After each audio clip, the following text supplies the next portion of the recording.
This is J. Krishnamurti's fourth public talk in Saanen, 1969.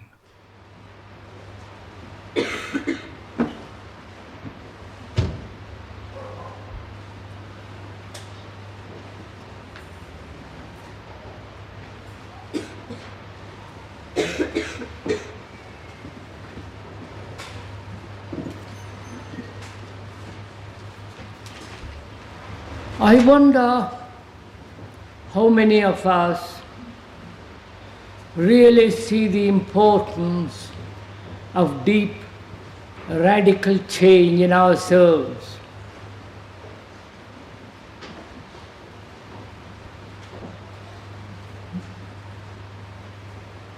When we are so concerned with this mutation in ourselves, it doesn't imply in any way that it is a self-centered activity.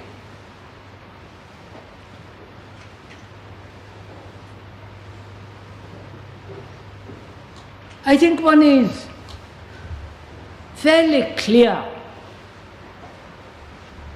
observing not only what is going on in the world outside of us, but also inwardly, one obviously sees the necessity of change.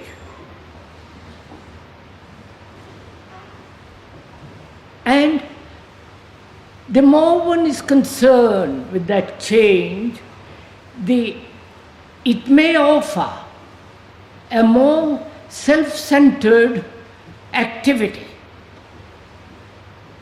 because we shall then be concentrated on ourselves to find out how to bring about this transformation.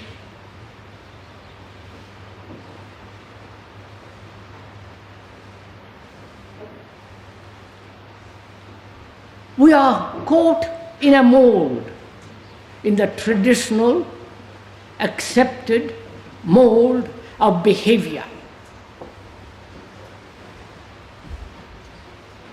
And first of all, we don't know how to break away from it without causing too much confusion in ourselves and in the world. And also, what that change implies and where it will lead us.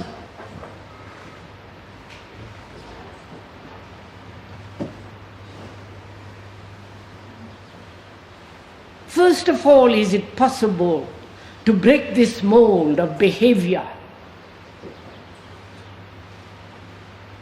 this accepted way of daily living? Not merely outwardly, but much more psychologically, inwardly, in our skin, inside of our skin. Is it possible to break that mold? And as long as we remain within that pattern of behavior, that the problems of individuality and the collective, the problem of restricted environmental conditioning, and the problem of how to break through it. As long as we remain in this, we have all the human problems. As I was told the other morning after talking, why do you take away all the normal human behavior? Why do you destroy them? Why do you push them aside? Why shouldn't we have emotions? What's wrong with it? Our human behavior also contains within it aggressiveness and violence.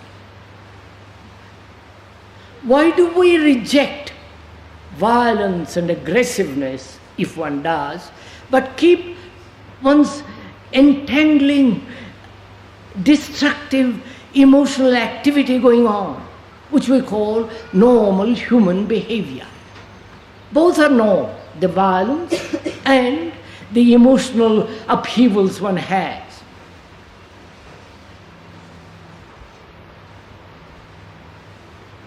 And shouldn't we question the whole conduct of our life?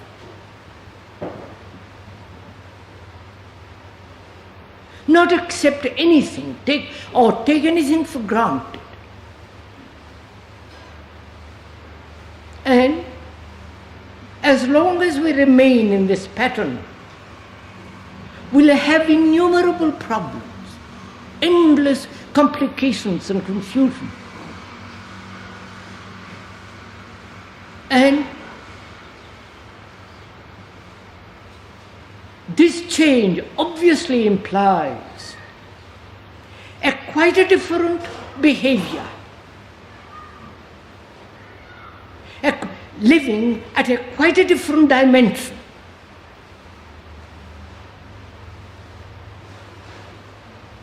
And as we were talking the other day, we were going to this question of love, pleasure, fear, and the burden of sorrow.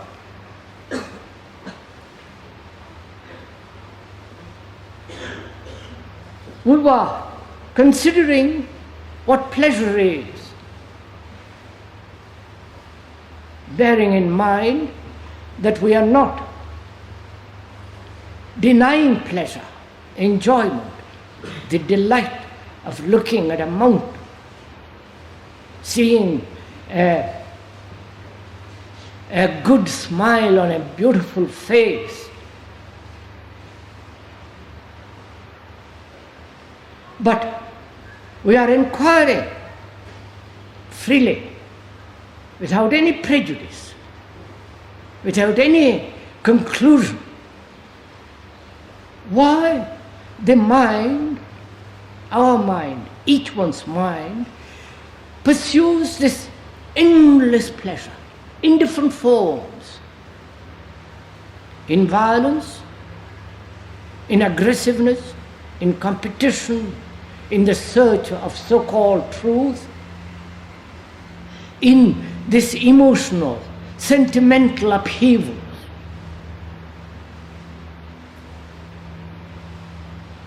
Why pleasure has become such an extraordinarily important part of our life. And without understanding it, and going into it rather deeply, fear and pain will always continue. Because pleasure is the reverse, on the opposite side of the same coin as pain and fear. The two cannot be divorced or separated. They are inevitably together. If I pursue pleasure, whether it's the moral pleasure or the pleasure of respectability, of pleasure of possessiveness, all that, the human mind that derives pleasure out of the most stupid little thing to the most enormously complex thing. There must be this sense of apprehension, this sense of guilt, agony, despair. And this morning, if we may, we're going to learn about the implications of pleasure, what is involved in it, and why the mind is everlastingly seeking.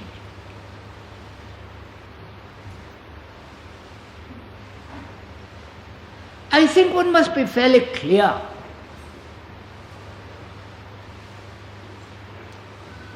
that we are not asserting anything.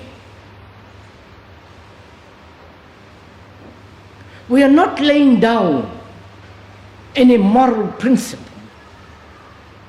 We are not saying you must not have pleasure or desire, which would be too immature and childish, which is what most religions have maintained. We are going to find out what is the place of pleasure in life. Not denying it, not approaching it with any conclusion, with any prejudice, but freely examining, going into it, searching out the beauty of pleasure and the pain of pleasure.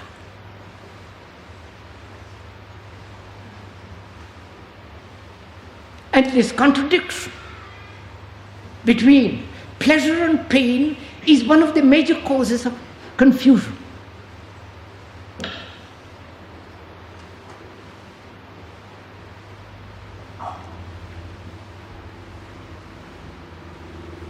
As we said,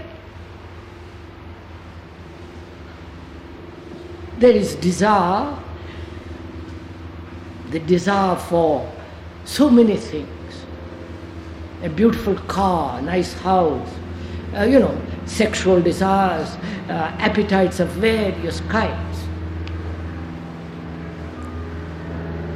in which is involved pleasure also.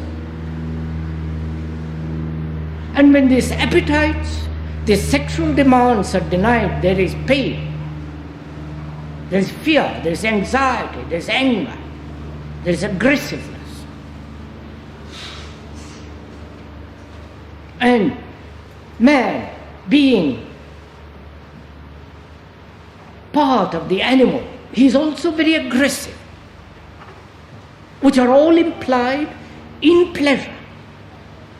Pleasure contains not only pain and fear, but also the defending of that pleasure by being aggressive, violent, pursuing this pleasure principle and defending, resisting, competing, bringing about a great deal of violence in the name of peace, in the name of God, in the name of truth, wars and all the rest of it. All that is implied in those two words, pleasure, pain and fear.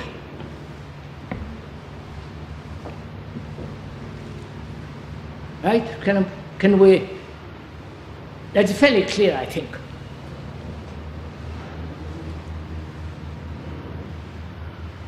Now, how does pleasure arise? And why does the mind hold on to it? Thinking about it, chewing it. If you have sexual pleasures, going over and over and over again in imagination or in thought of what has happened and wanting more, this constant building.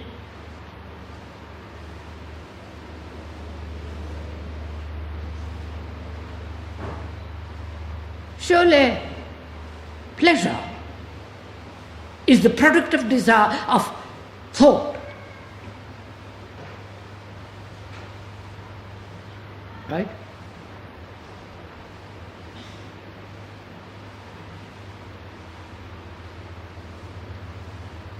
Please, as we said the other day,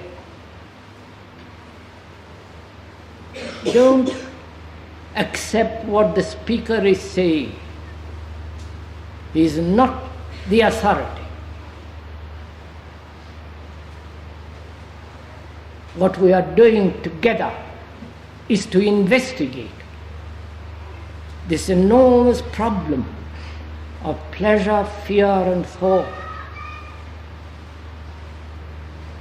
And with it goes this burden of endless sorrow So when we point out something, it is not in order that you accept it, but rather that you examine it. And to examine, you must be not prejudiced. You must be free to look and not resist. Then if you resist, if you approach it with any form of bias, emotional excitement, then you are incapable of examining. And to examine, you must observe very, very closely. Not what the speaker is saying, but yourself, examine yourself through the words which the speaker is using.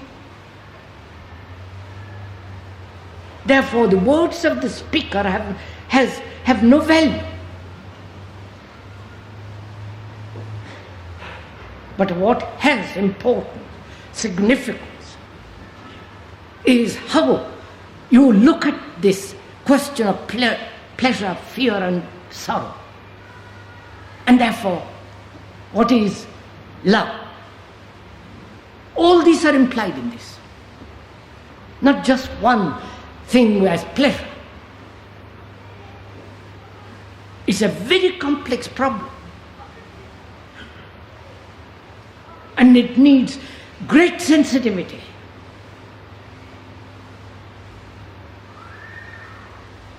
And this sensitivity is denied if there is any form of resistance. Or if you have come to some conclusion based on your own experience or your own thinking, or accept the philosophical outlook or religious dogmatic thought.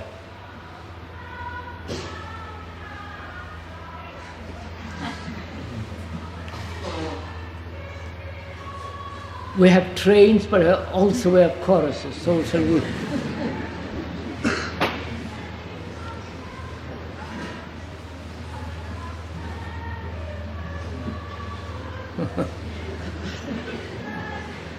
Shall we invite them in here?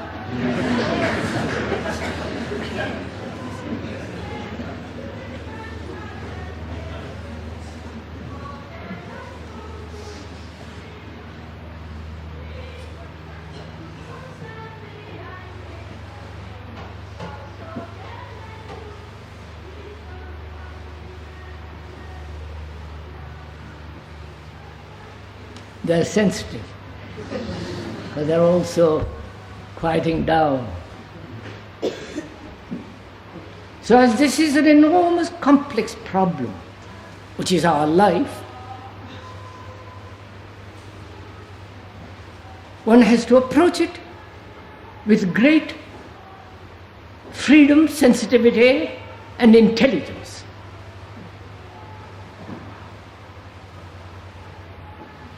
Intelligence being not a thing that you have concluded what it is to be intelligent, but rather to have that quality of sensitivity that touches everything very lightly.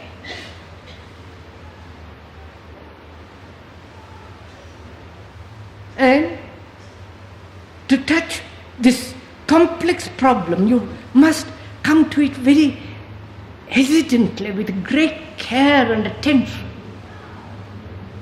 Otherwise you will miss the whole thing, you won't understand it.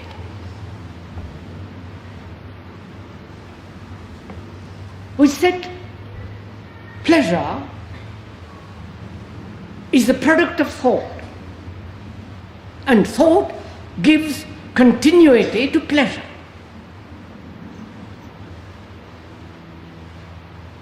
If you see a beautiful car, beautiful house, garden, tree, a woman, or a man, there is desire.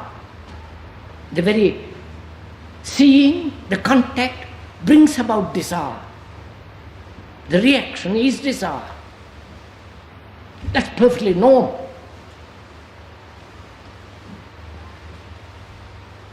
Then thought comes in, if you observe it very closely, says, I like to have it. I like to have that in my garden, my house, sexual and all the rest of it.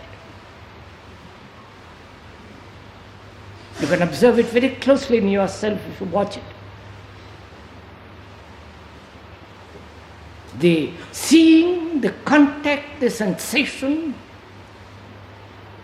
is a healthy thing, is known. Unless you are blind and paralyzed, deaf, dumb and everything. But the mind can't leave it alone there. Oh.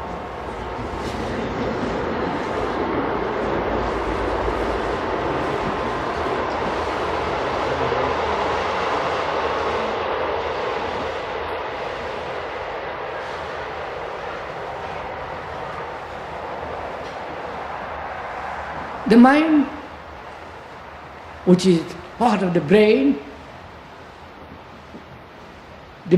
reacts to that. And thought says, I wish it were possible to have all that. The beauty, the comfort, the pleasure, the excitement, forgetting in the pleasure, in the excitement, in the beauty, there is also the seed of pain and fear.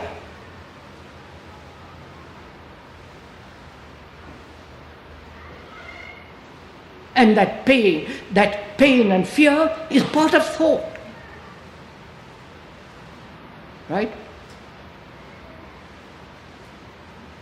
Please do go into it yourself.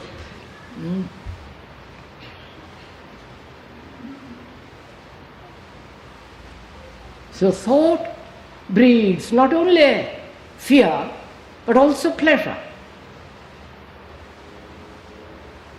The fear of what might happen to the thing that gives me pleasure.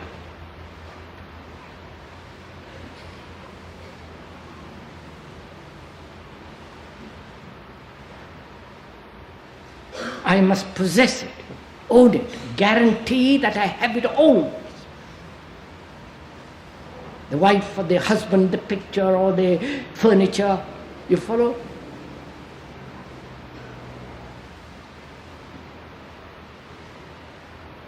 And so in the very urgency of possession, there is fear, because you might lose it. You insure it. There is law that says you are married. Nobody can look at your wife or your husband. It's yours. For the rest of your life you possess the thing that gives you pleasure. And when you possess in that, there is domination, dependency, and the fear of losing. All that is the product of thought.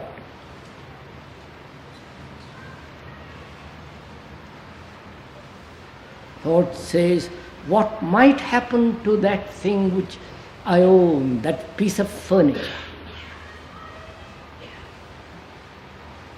that woman or man? And so there is the beginning of fear. Right? It's not a question of you are agreeing about it, it's a fact, psychological fact. Then, where there is fear, pain, there is self-pity,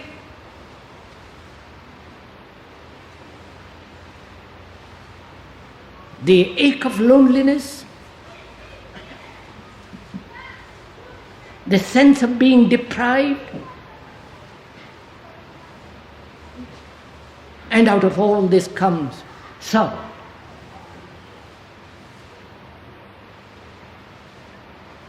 And that's our life, our daily living life. Pleasure, pain, fear, anxiety, sorrow, and hoping somehow by some miracle, by reading some philosophical book or believing in something, all this will be wiped away. That's our craving. That's what we're all demanding.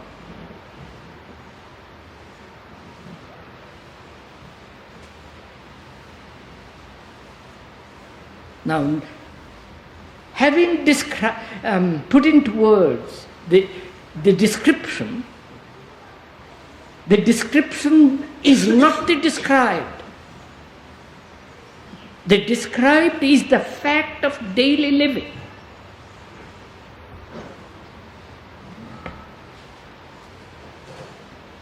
The daily suspicions, the daily resistance, the daily aggressive, violent reactions, fear, pleasure, and the agony of it all, of all living.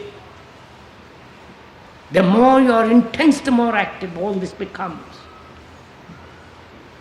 The more dull you are, the more this becomes a casual, passing affair.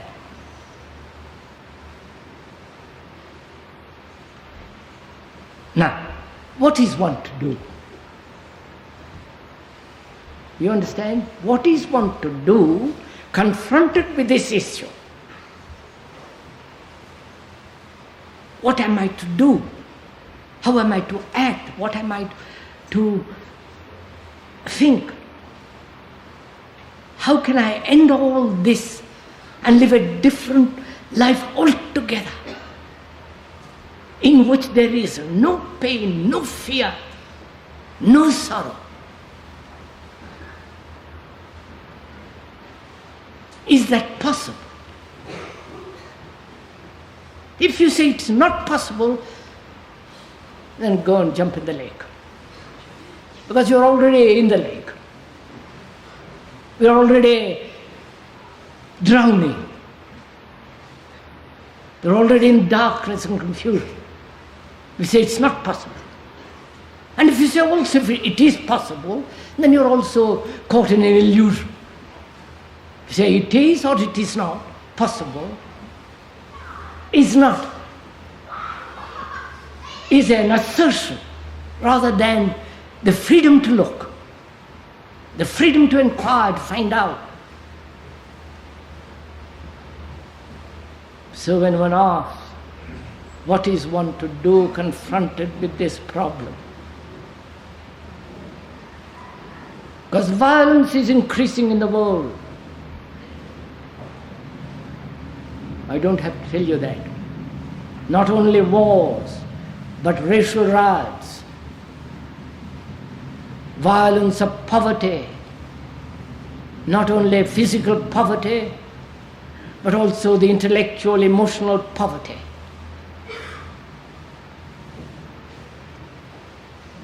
The violence between man and woman, the increase of divorce, the overpopulation, the explosion of it all right through the world, more and more houses, people. You know what is happening. Therefore there's more and more violence. And all the tummy rot of non-violence has no meaning. Because they're just an idea. And all ideals are idiotic anyhow, when you are confronted with the fact of violence. And there are all these terrible politicians right through the world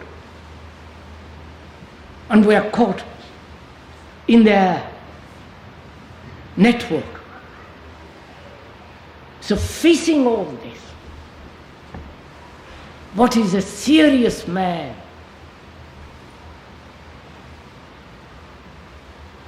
An earnest man who wants to resolve this whole thing, not in next life or some future date or next year, but immediately. What is it to do?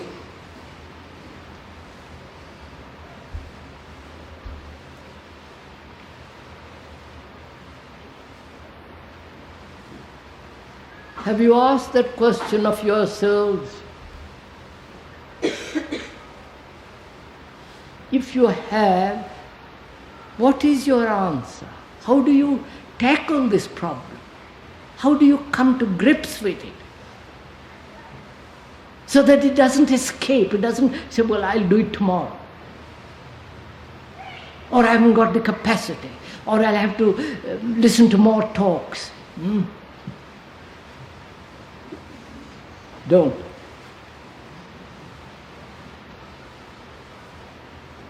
How do you find out? Knowing the complexity of it, knowing that you cannot possibly postpone. If you postpone, there is the interval between now and the tomorrow. In that interval, all kinds of other activities, pressures, influences are going to come in and destroy and make the problem more difficult.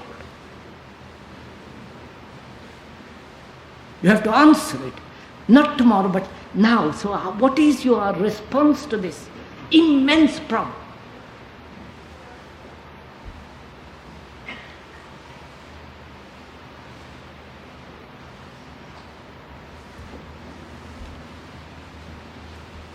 Which is, can sorrow end? Not pleasure end or fear end, but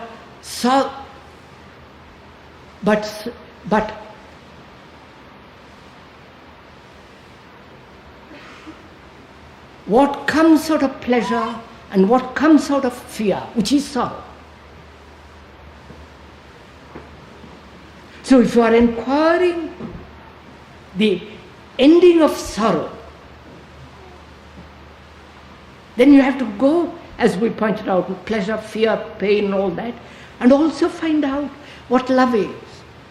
They're all interrelated.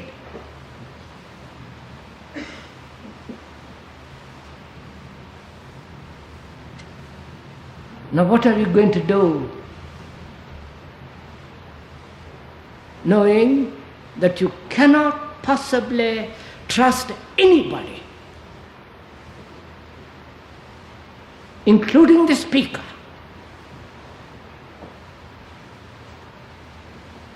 Because they have all failed you.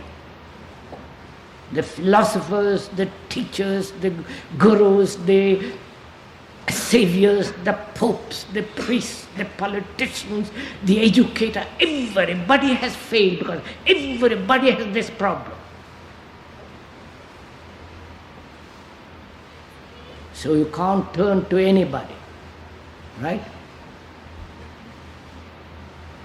Are you in that position when you can honestly say to yourself, I have nobody to trust because I have to solve this thing myself. Therefore, you're not depending on anybody.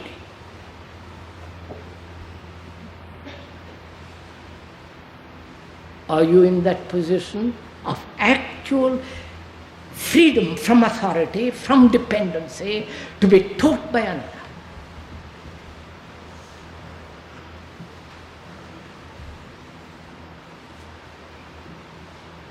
Perhaps this is a very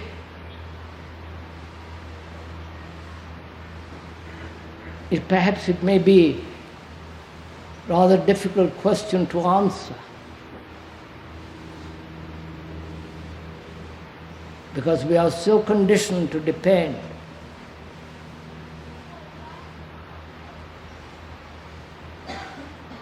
Now, if you are free of all this authoritarian dependency and looking to another,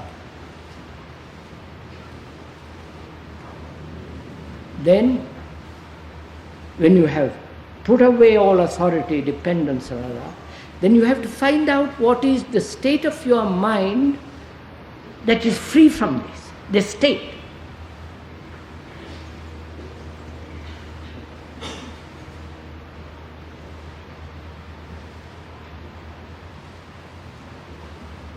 Do you understand my question?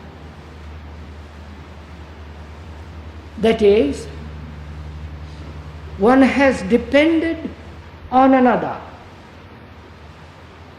to be taught,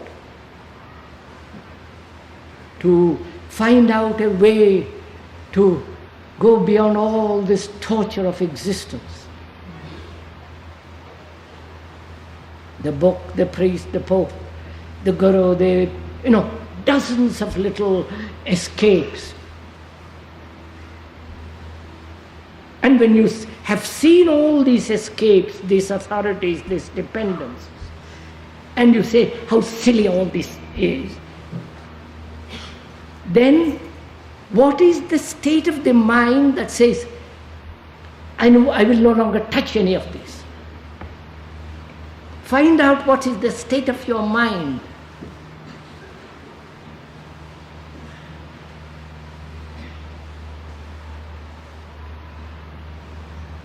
If you have denied, put aside all that.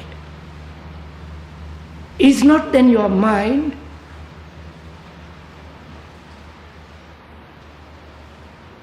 clear, unburdened from authority, not depending, and therefore much more alive, active, intense?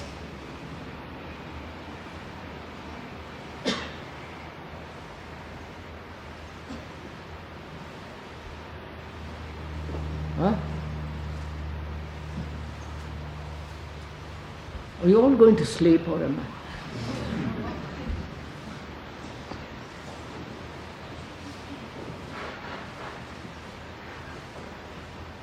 Because you need to have a very good mind. I do not mean intellectual, reading a lot of books and quoting and endlessly indulging in words, but a mind that has sharp, clear, so that it can look, observe, without any distortion, personal or collective,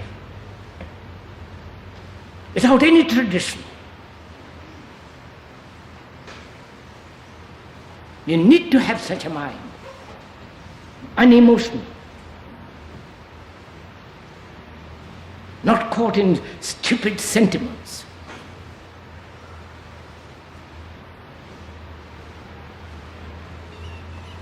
And such a mind becomes sensitive, intelligent only when it sees the fallacy of looking to another. Therefore, the mind has become both the teacher and the disciple to itself. Right? It is both observing and learning. Learning is constant discarding.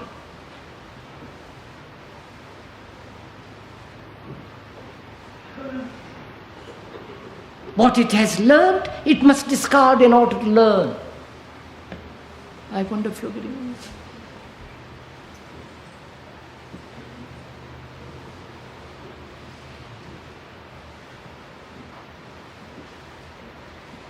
So the mind now is sensitive, alert, watchful. And it was not when it was depending on another. When there was the authority of the book, the person, or the idea. So the mind now is free, sensitive, intelligent to observe. Can we go on from there? So don't. Be careful. Don't agree with this. Because if you merely verbally agree, we shan't be able to go very far.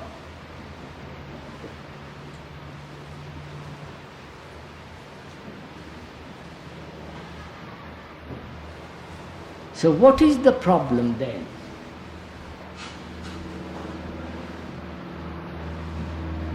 You understand the mind?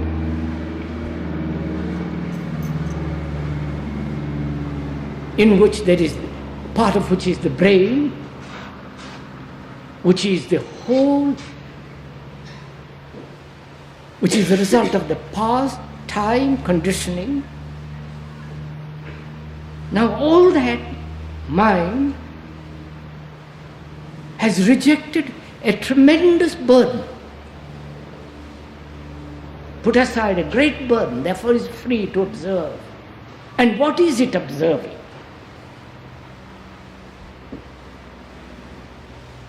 Right? Are we communicating with each other?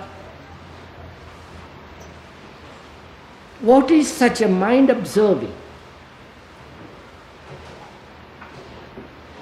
It's observing thought as the generator of so-called pleasure and so-called fear. Thought.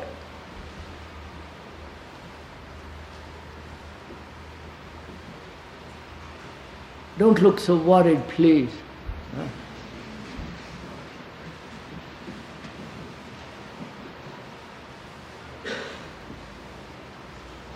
So the mind is concerned with thought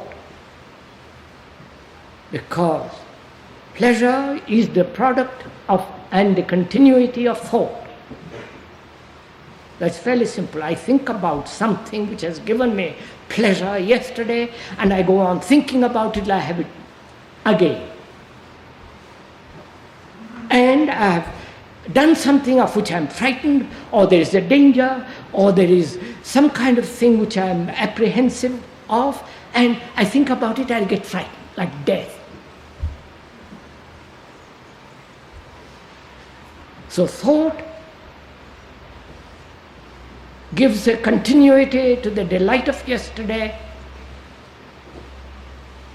and it also gives a continuity to fear of something which I dread, which might bring great danger. Not only the physical existence, but the psychological states. So thought is the origin of all this, which is thought is pain. Thought is fear.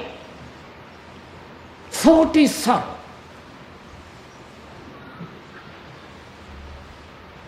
So thought is not love.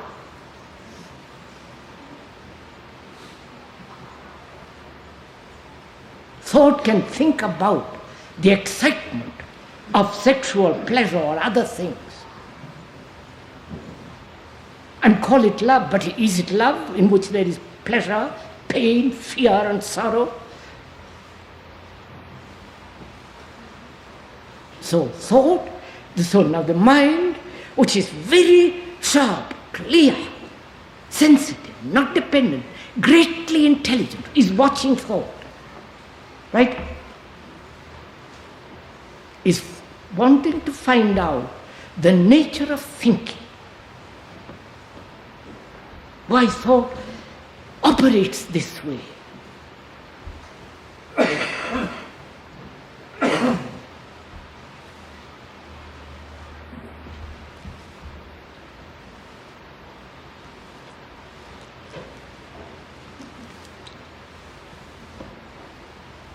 So what is the nature of thinking?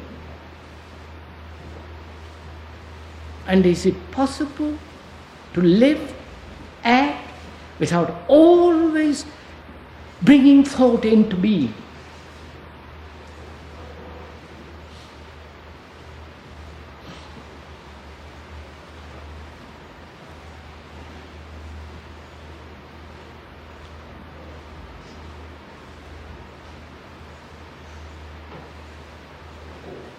thought is necessary to go from here to over there, to function technologically, to operate, to write a letter, to talk. Thought is absolutely necessary. The more objective, the more clear, the more reasonable, healthy, sane, active, the better.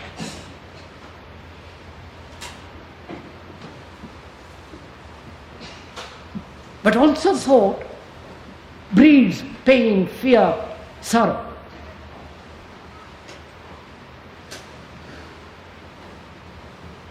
So what is one to do?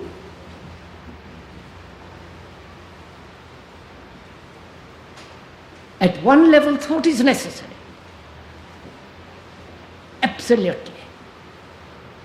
And at another level, or at the same level, thought also operates bringing agony.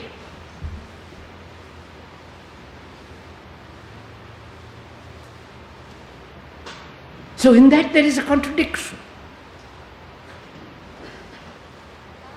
Because thought says, if I could have no pain, no sorrow, no fear, then there'll be ecstasy. I live in perpetual heaven.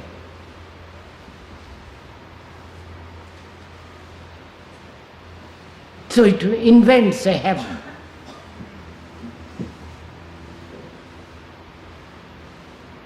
And the hell is this world.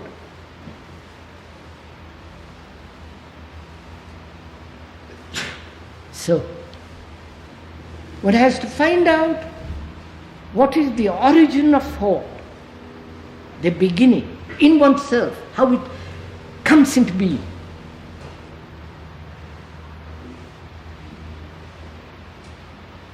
We're not saying thought must end.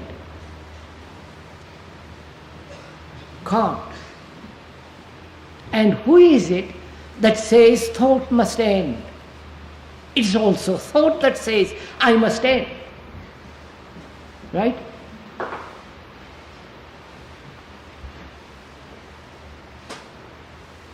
So mind must find out the beginning of thought, where it is essential to act or not to act, and also where it brings sorrow. I must learn this whole complex problem of living.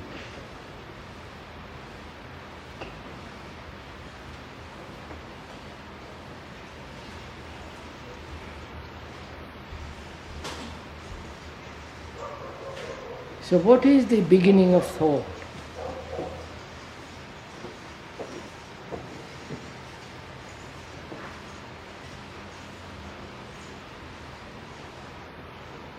What do you say is the beginning of thought?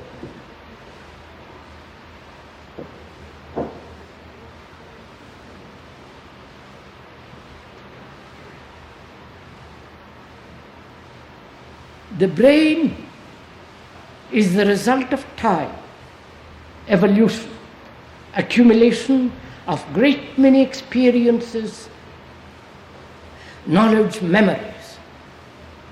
Brain is that.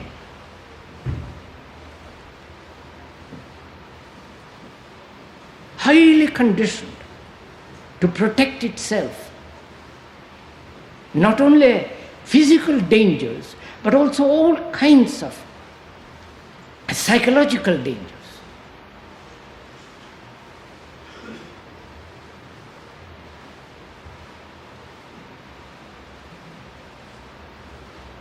And also the brain demands great order in itself.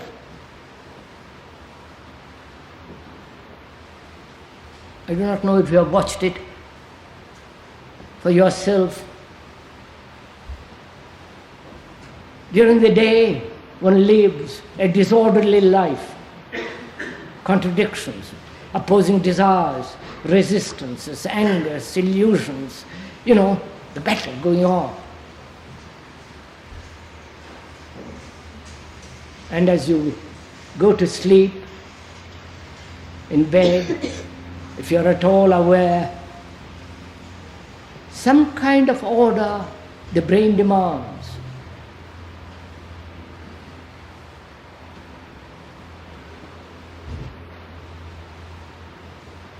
And if there is no order before you go to sleep, it will bring about order.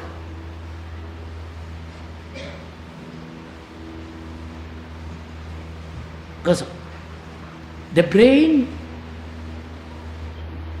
accepting tradition, wanting security, demanding security, which it must have physically, that brain cannot tolerate disorder, confusion. And as confusion piles up through daily existence, the brain begins to break up, neurotic, becomes various forms of neurotic responses. It's all, one can watch all this without reading books, if you will.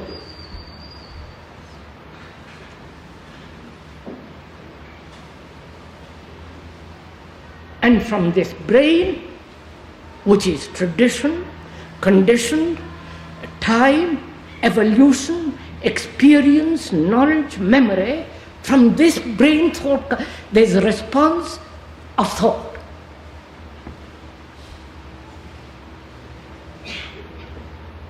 I like and I don't like. This must be resisted, this must be taken in. Thought is operating all the time. From the background of its own culture. So the mind now is becoming aware of the culture in which it has been brought up. The religious, the social, the economic, the climatic, the food, all that, the tradition, the racial inheritance which is the brain.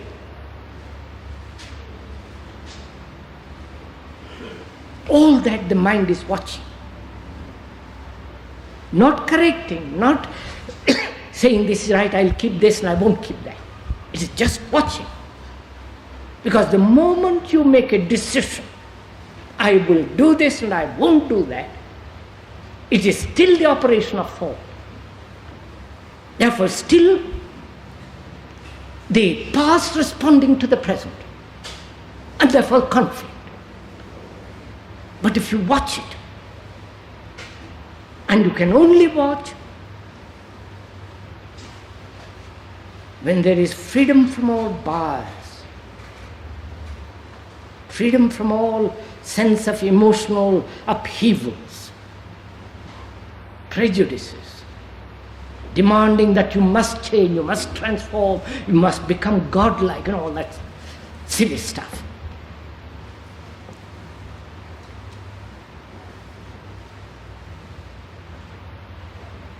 Then the mind is watching. So the mind which watches has become quiet. Right? The mind which is watching the pleasure, pain, fear, sorrow, which is the product of thought. The mind which is now watching all that process is quiet.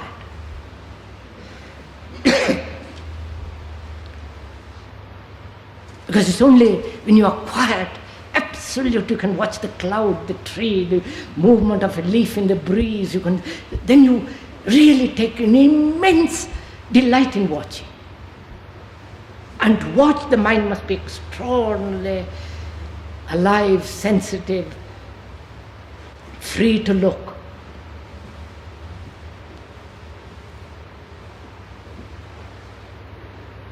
And when you look with that mind, is there a division between the watcher and the watched? Is this all getting too much?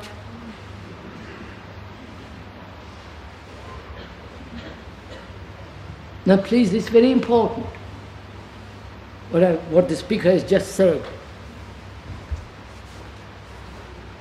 When the mind that is quiet, observing, not correcting, not judging, comparing, when that mind is very quiet, and it's only the mind that's sensitive, intelligent, alert that can be quiet.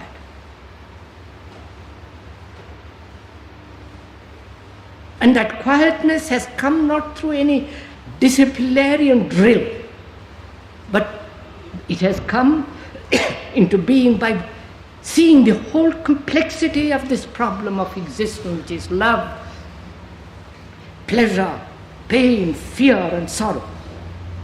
In facing that immense complex problem, which is the product of thought, and thought is the response of the brain, with all its accumulations, conditioning, and it is watching how thought operates. And to watch the mind must be extraordinarily quiet. Then being quiet, we're asking, is the mind that is quiet something different, or the watcher different from the thing watched? You must answer it, I can't answer it for you. If there is a difference between the watcher and the watched, then there is conflict.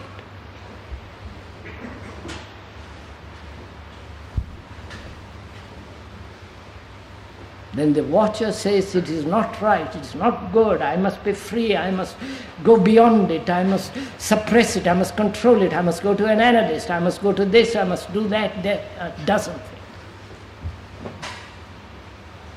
And so if there is an interval of time, space, distance between the observer and the thing observed, conflict is inevitable.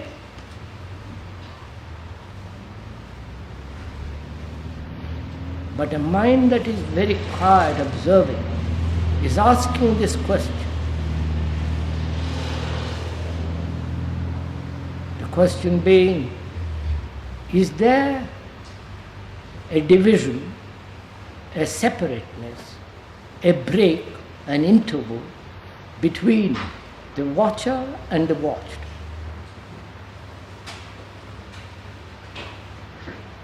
Is there?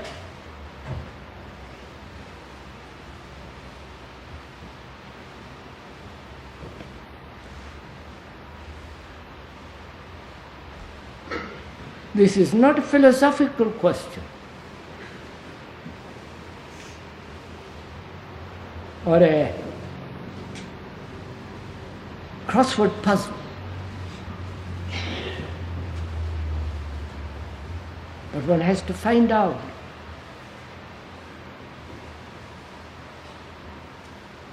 if there is no difference, then what takes place? Do you understand? What takes place when the watcher is no longer separate from the watched? The watched being thought, which breeds pain, anxiety, all the rest of it. If there is no division, and if there is division, we know what takes place when there is when there is division. There's contradiction. Contradiction breeds conflict, resistance, the various forms of aggressions and so on, so on, so on. Fear. And when the watcher is the watched, you understand, the watcher which is looking at thought with all the implications of thought, is that, then what takes place?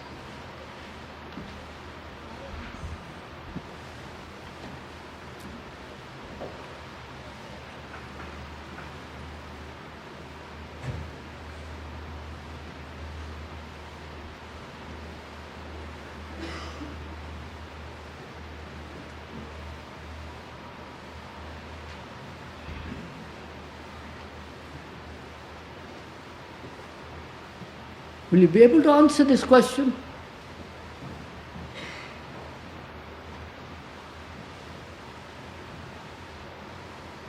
Have you ever noticed when you're walking or when you're sitting by yourself,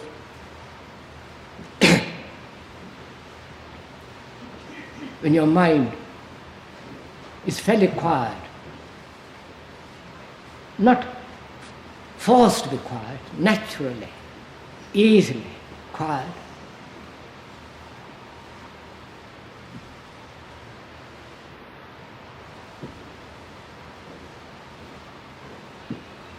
it is not asleep. It's very active, alive, watching.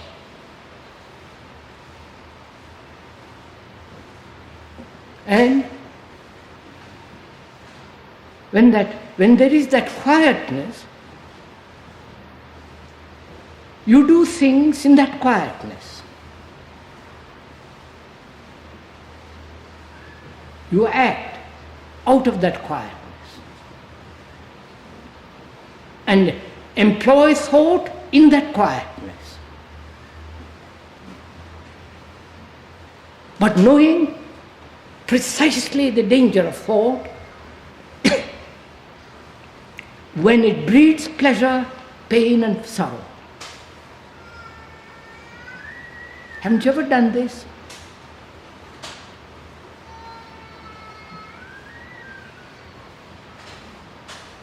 Look, let's put it differently. When you see danger, precipice, a snake or whatever, a danger, your whole physical as well as psychological state responds immediately, doesn't it? There is instant action without all the rigmarole of thinking. Right? You act. But that action is the result of previous thinking, of previous conditioning. You have been told, don't approach a snake, be careful of the bus, don't walk without looking, don't come near a precipice. If you are, be careful, get away from it.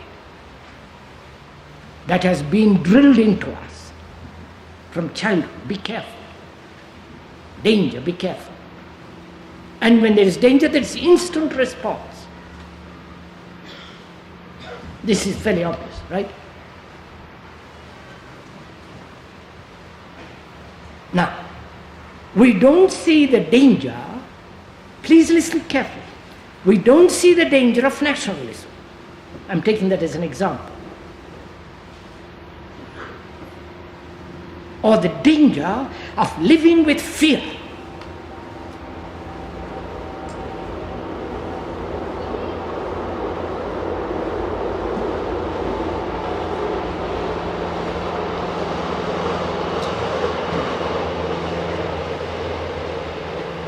To the danger of nationalism, we've got used to. It's part of our pleasure. The flag waving, South singing, planting the American flag on the moon. Good God, just think of it. And so on, or the Russian flag or your particular flag, the same thing. You don't see the danger of it. As it breeds war, antagonism, separation, economic differences, the rich and the poor, and all the rest of the agony of division, resistance, hate, wars. But we've got used to it. And we've also got used to the danger of fear.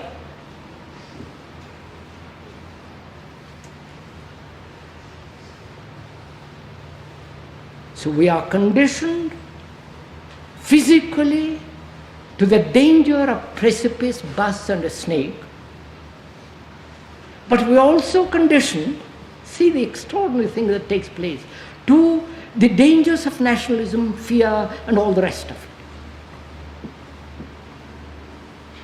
There, the danger, physical danger, it's necessary, and the other is not necessary, but yet we live with it.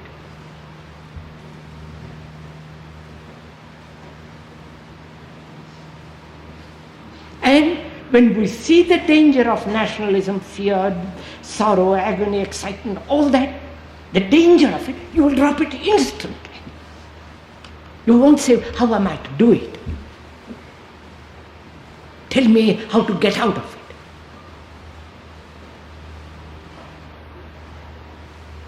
it. It is the perception of danger.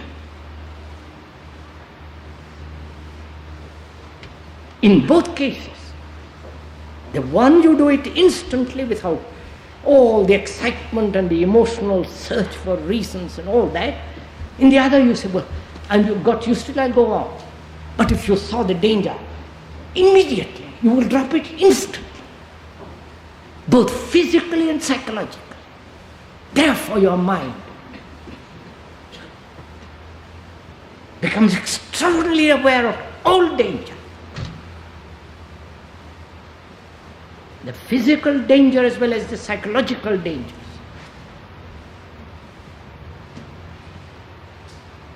And therefore drops it instantly.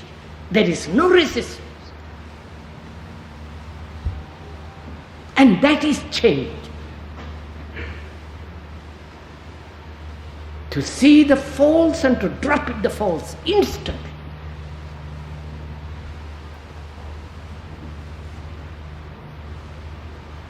As you would run away from a precipice. Unless, of course, you are neurotic and enjoy throwing yourself over a bridge. But we do enjoy the danger of nationalism, fear, and therefore we perpetuate it. So the mind that is quiet observes the danger and responds instantly. Therefore, freedom is on the instant. Right, now let's proceed. Do you want to ask any questions about all this? So you spoke about thinking and about observation. And it seems that both they come from the mind. Are they two instruments of the mind? In which way? Don't you want to take a rest before you begin to ask questions?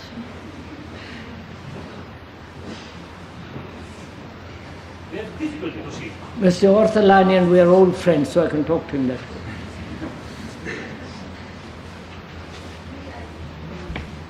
Won't you take a little breather before you ask questions?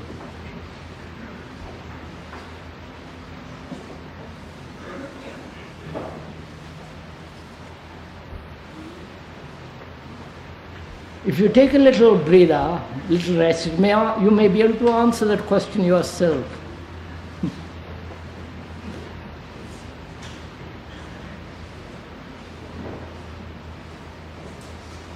Depending on the quality of that interval between the asking the question and the response.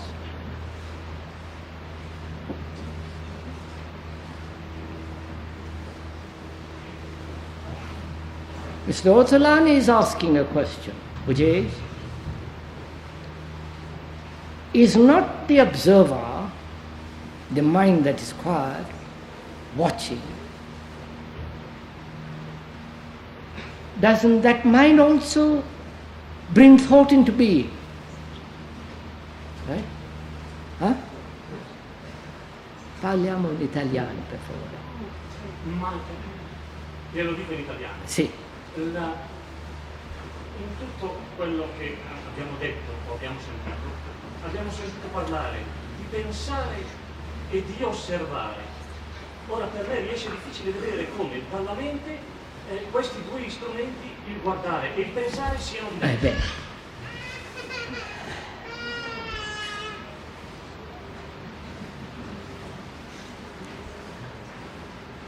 How is not the mind which is watching,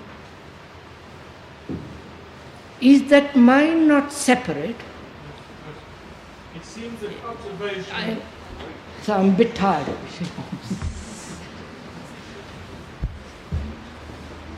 In observation, is not thinking and the thought taking place at the same time. No? He says it would seem that observation and thinking both appear to come from the mind. What Yes. is the difference between them? Yes, sir, that's the same thing I'm saying.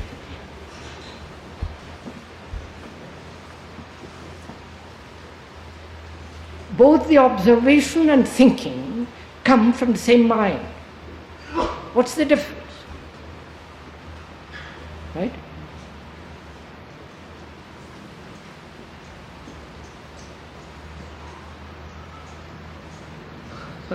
I don't know.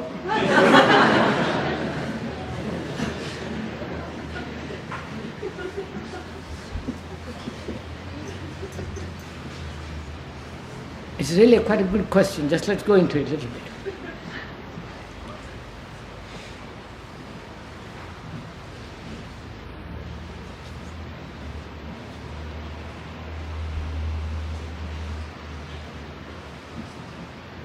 What's the question, sir?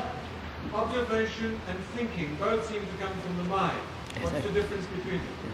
What's the difference between them when they come from the same source, which is the mind?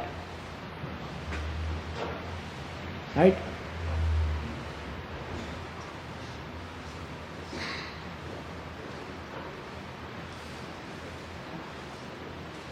I can't consult a book, can I?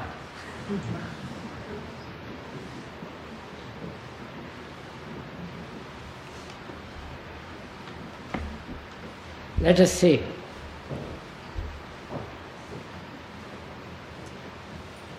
Thought is part of the mind. The mind is the total entity in which the brain is. Right? The brain is not separate from the mind. The brain is in the mind, the total being. The total being, the total thinking, not thinking, acting, not acting, the whole thing is the mind in which the brain is. Right? The two cannot be so definitely divided.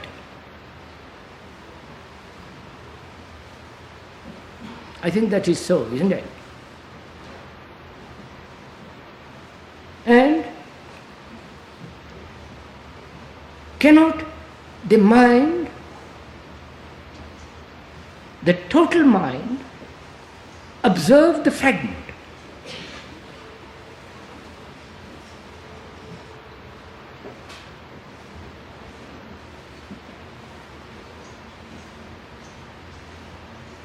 And in the observation, it recognizes the fragment and it is not of the fragment.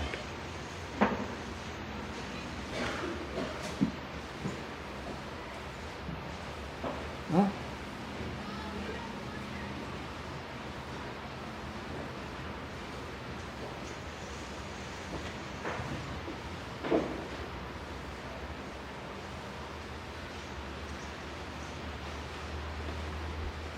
So let us look at it in a different way.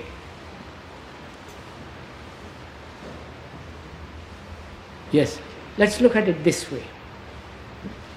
The individual is the local conditioned entity. And the collective is also the local conditioned being, the collective and the individual. As long as there is this conditioned state of the individual and the collective,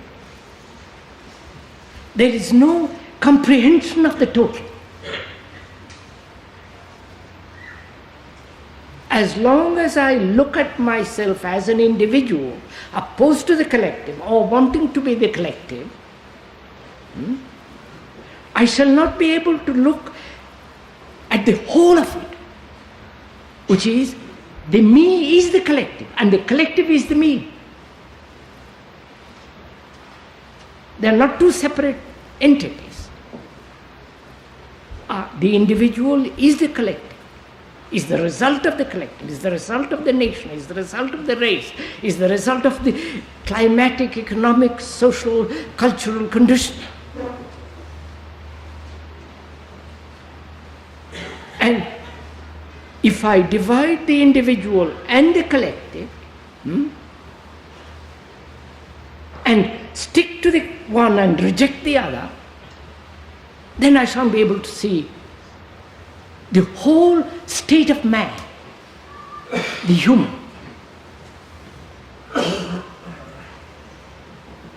The whole perception of this conflict between the individual and the collective and the collective and the individual, the opposing of and all that complexity.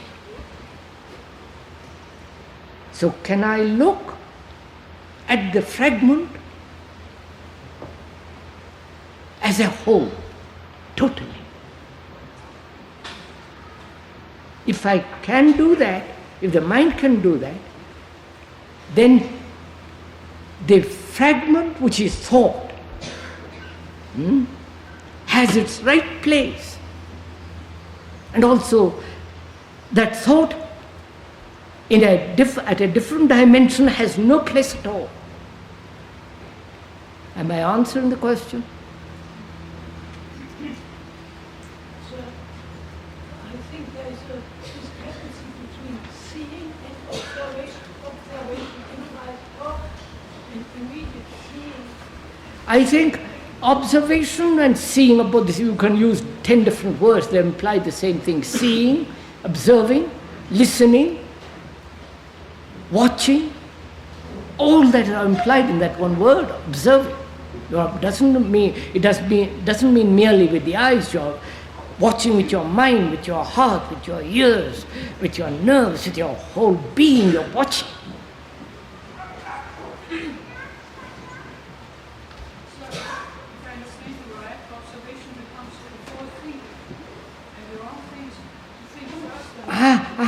I won't. You see, you've already come to a conclusion. You are saying you observe before thinking. The wrongness of it is, don't think first and observe afterwards. That's what you're saying. This is wrong, I guess. Think first and then, I mean, not to observe right. Come to a conclusion by thinking and then go into it later on. No, not later on. In the observation is the thinking. And they're not thinking. The two are not separate.